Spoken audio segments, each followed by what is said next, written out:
जैसे अपना green push button दबाएंगे मेन कॉन्टैक्टर और स्टार कॉन्टैक्टर ऑन हो गया है। जैसे ही हमारा टाइमर कमांड देगा तो हमारा डेल्टा कॉन्टैक्टर ऑन हो जाएगा। मेन कॉन्टैक्टर ऑलरेडी ऑन है। इस स्टार्टर को बनाने के लिए मैंने सिर्फ टाइमर का NC इस्तेमाल किया है।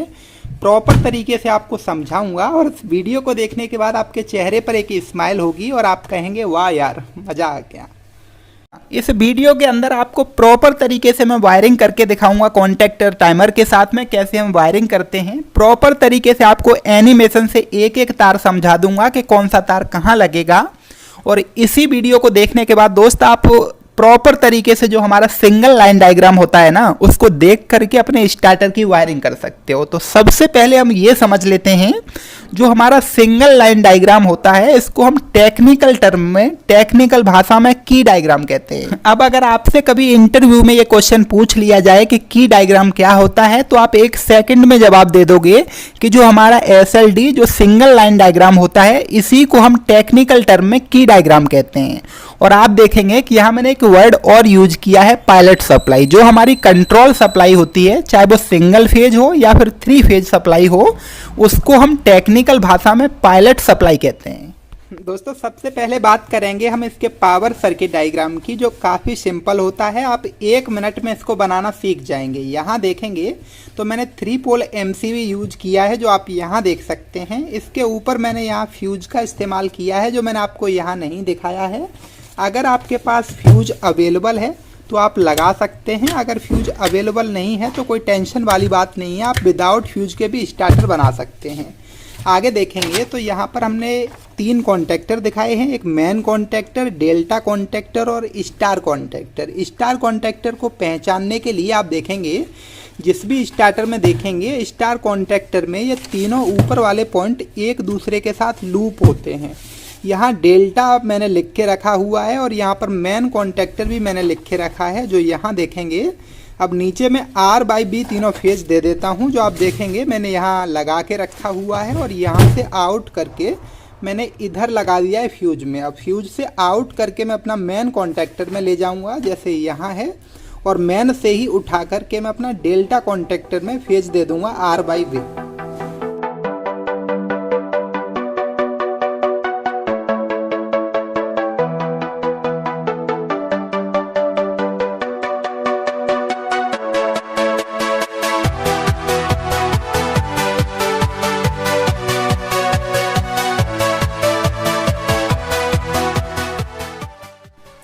दोस्तों जैसा हमने अपनी ड्राइंग में देखा एज इट इज हमने कनेक्शन कर लिया है। अब आप एक बार फिर से ड्राइंग देखेंगे तो यहाँ डेल्टा कॉन्टैक्टर से सप्लाई हमारी मोटर के अंदर गई है और इधर मेन कॉन्टैक्टर से भी सप्लाई हमारी मोटर के अंदर गई हुई है। तो इसको भी हम कनेक्ट कर लेते हैं इस मोटर टर्मिनल में।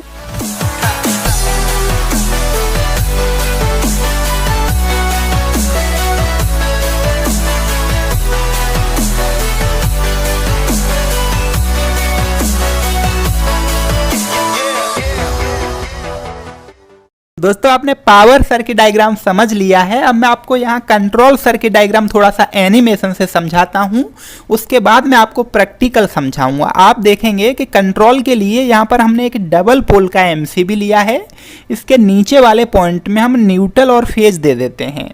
आप चाहो अगर 3 फेज का कंट्रोल करना चाहते हो तो यहाँ दोनों फेज दे सकते हो। जैसे हमने एक R फेज दिया है तो दूसरी जगह आप Y या B फेज दे सकते हो। अब मैं आपको एक बार इसका जो हमारा सिंगल लाइन डायग्राम है जिसको हम की डायग्राम कहते हैं वो दिखाता हूँ। उसके बाद हम इसका आगे सर्किट बनाएंगे। आप देखेंगे कि ऊपर मैंने यहाँ L1 लिखा है और नीचे मैंने L2 या न्यूट्रल लिखा है। सीधा सा मतलब ये है नीचे भी आप दूसरा फेज दे सकते हो, आप चाहो तो न्यूट्रल दे सकते हो।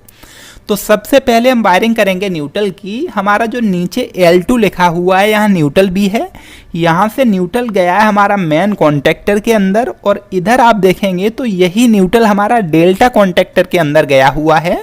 तो पहले हम इतना कनेक्शन करेंगे उसके बाद हम आगे समझेंगे। तो डबल पोल का जो MCB है इसके ऊपर वाले पॉइंट से न्यूट्रल को आउट करेंगे और जो मेन कॉन्टैक्टर का A2 पॉइंट है यहाँ कनेक्ट कर देंगे। यहीं से एक लूप उठा करके जो हमारा डेल्टा कॉन्टैक्टर का A2 पॉइंट है यहाँ कनेक्ट कर देंगे। अब फिर से मैं आपको की डायग्राम दिखाता हूं, उसके बाद हम आगे समझेंगे। दोस्तों यहां आप देखेंगे कि मैंने स्टार कॉन्टैक्टर को न्यूट्रल देने के लिए डेल्टा का एनसी पॉइंट यूज किया है। अब मैं आपको पहले इतना ड्राइंग बना के दिखाता हूं, फिर ये समझाऊंगा कि डेल्टा का एनसी क्यों यूज किया हुआ है। तो डेल्टा का A2 से ही मैं एक तार उठाऊंगा और डेल्टा का एनसी वाले पॉइंट पर कनेक्ट कर दूंगा, और डेल्टा का जो एनसी आउटपुट 21 नंबर है यहाँ से सप्लाई को आउट करके जो हमारा स्टार कॉन्टैक्टर का A2 पॉइंट है यहाँ कनेक्ट कर देंगे। ऐसा हमने क्यों किया है कि स्टार कॉन्टैक्टर सिर्फ जब मोटर स्टार्ट होती है तो 10 सेकंड के लिए चलता है, उसके बाद हमारा सर्किट से हट जाता है। तो क्यों हम A2 पॉइंट पर डायरेक्ट न्यूट्रल दें? अगर आप चाहते हैं इसको 3 फेज से कंट्रोल करना तो आपके एक पॉइंट पर तो फेज रहेगा ना, तो क्यों देना फेज इसको डायरेक्टली। हम एनसी यूज कर लेते हैं, डेल्टा जब चलेगा नहीं, बंद होगा, तो हमारा स्टार में दूसरी साइड से न्यूट्रल जाएगा, एक तरफ से ये हमारा सेफ्टी भी हो गया। दोस्तों आपको बिल्कुल परेशान होने की जरूरत नहीं है, थोड़ी सी देर में आपको प्रैक्टिकल कनेक्शन करके दिखाऊंगा न्यूट्रल का, लेकिन उससे पहले हम ये देख लेते हैं कि जो हमारा टाइमर है इसको भी हमें न्यूट्रल देने के लिए हमने क्या किया है, डेल्टा का एनसी यूज किया हुआ है। तो आप इधर देखेंगे कि डेल्टा का एनसी के थ्रू हमारा स्टार के A2 पर सप्लाई आई है, तो A2 से ही एक लूप उठाएंगे और टाइमर के A2 पॉइंट पर कनेक्ट कर देंगे, जैसा हमने अपना सिंगल लाइन डायग्राम या की डायग्राम में देखा, एज इट इज हमने कनेक्शन कर लिया है। अब मैं आपको प्रैक्टिकल ये सारे कनेक्शन दिखा देता हूँ। दोस्तों कंट्रोलिंग के लिए यहाँ हम एक डबल पोल का MCB लगाएंगे, इनका पिन को ऊपर करके कुछ इस तरीके से यहाँ पर हम इसको इंसर्ट कर सकते हैं। डबल पोल का MCB इंसर्ट हो गया है, इसके एक पॉइंट में हमको फेज देना है और एक पॉइंट में न्यूट्रल देना है। तो पहले मैं यहाँ पर एक न्यूट्रल कनेक्ट कर देता हूँ कुछ इस तरीके से, आप देखेंगे न्यूट्रल मेरा कनेक्ट हो गया है। अब एक मेन पॉइंट एक और है कि फेज को हमें यहाँ से देना है या फिर यहाँ से देना है उठा करके। अगर आप ऊपर से देंगे, स्टार्टर आपका खराब हो जाए तो क्या होगा, आपको मेन पावर MCB को भी ऑन करना पड़ेगा। अगर आप फेज को नीचे से देंगे, अगर स्टार्टर खराब होता है तो आप मेन पावर सप्लाई को ऑफ रखेंगे और कंट्रोल पावर सप्लाई को ऑन करके अपने स्टार्टर को चेक कर सकते हैं। तो हम नीचे से फेज देते हैं कंट्रोल MCB में, तो इसको भी लगा लेता हूं कुछ इस तरीके से। दोस्तों जैसा हमने अपना ड्राइंग में देखा कि डबल पोल का MCB को हमने न्यूट्रल और फेज दे दिया है। अब MCB के ऊपर वाले पॉइंट से एक न्यूट्रल को आउट करके जो मेन कॉन्टैक्टर का A2 पॉइंट है, इस कॉन्टैक्टर में दिख नहीं रहा, मैं आपको दूसरे कॉन्टैक्टर में दिखा देता हूं। दोस्तों इस कॉन्टैक्टर को CNC नाम की कंपनी ने बनाया है। ऊपर आप देखेंगे तो यहाँ आपको एक A2 का पॉइंट मिलेगा और यहाँ एक A1 का।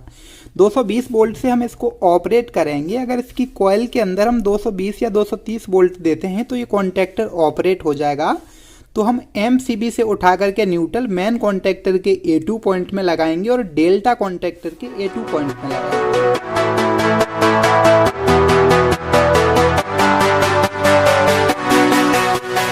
दोस्तों आप देखेंगे कि डबल पोल का MCB से हमने न्यूट्रल उठाया है और ये हमारा जो मेन कॉन्टैक्टर है इसके A2 पॉइंट पर हमने कनेक्ट कर दिया और यहीं से दूसरा एक लूप उठा करके हमने डेल्टा कॉन्टैक्टर के A2 पॉइंट पर कनेक्ट कर दिया है। अब हमें क्या करना है, इस डेल्टा के A2 पॉइंट से एक लूप उठा करके डेल्टा के NC पॉइंट पर कनेक्ट करेंगे। आपको मैं दिखा देता हूँ।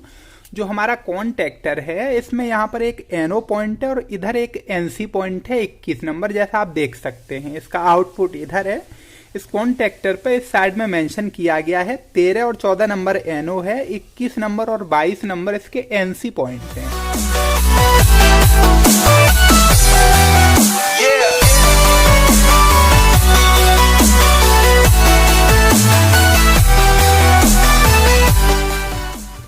दोस्तों हमने कनेक्शन कर लिया अपना न्यूट्रल का। यहाँ देखेंगे डेल्टा के A2 से एक लूप उठा करके डेल्टा के NC पर हमने जोड़ा है और NC के आउटपुट से इस साइड में A2 स्टार के A2 पर कनेक्ट कर दिया है। आपको मैं दिखा भी देता हूँ।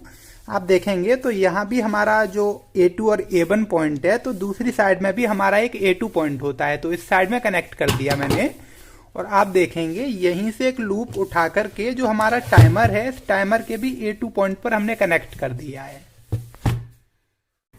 दोस्तों आपने देखा कि न्यूट्रल का कनेक्शन हमने प्रैक्टिकली भी समझ लिया है। अब हम क्या करेंगे, जो हमारा डबल पोल का MCB है इसके ऊपर वाले पॉइंट से एक फेज को आउट करेंगे और इसको जो ओवरलोड रिले लगी हुई है इसके 95 नंबर पॉइंट में हम कनेक्ट कर देंगे। ओवरलोड रिले का 95 एंड 96 नंबर एनसी पॉइंट होते हैं। चाहे तो आप 96 में सप्लाई दे दो हमारा एमसीबी से उठा करके, चाहे आप 95 में दे दो, एक ही बात है। अब 96 से सप्लाई को आउट करके जो हमारा स्टॉप पुश बटन है जिस